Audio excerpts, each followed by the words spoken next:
BNP নেতা ইশরাক হোসেনকে ঢাকা দক্ষিণ সিটি কর্পোরেশনের মেয়রের দায়িত্ব বুঝিয়ে দেওয়ার দাবিতে আজও নগর ভবনে বিক্ষোভ করেছেন তার সমর্থকরা। সকাল 10টা থেকে নগর ভবনে অবস্থান নিয়ে বিক্ষোভ করেন ইশরাক সমর্থকরা। তাদের অভিযোগ, ইশরাকের পক্ষে আদালতের রায়, তার বিরুদ্ধে করা রিট খারিজ হওয়ার পরও এখনও শপথ না পড়ানো ষড়যন্ত্রের অংশ। ওয়ালটন আবারও মিলিয়নিয়ার অফারে ওয়ালটন ফ্রিজ কিনে আপনিও হয়ে যেতে পারেন মিলিয়নিয়ার।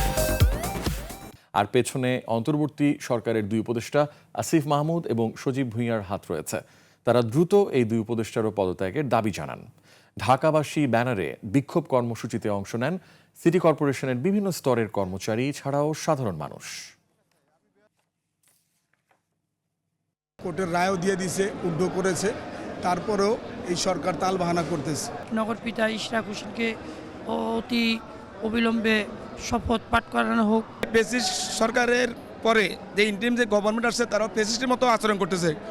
কোর্ট যে নির্দেশনা দিচ্ছে তারা কোর্টের আদেশও মানতেছে না। একমাত্র এই সরকারের এই কতিপয় উপদেষ্টা বিতর্কিত উপদেষ্টার জন্য আজকে সারা বাংলাদেশের মধ্যে আজকে জনগণেরা অতিষ্ঠ হয়ে আছে, বিশেষ করে ঢাকাবাসীরা।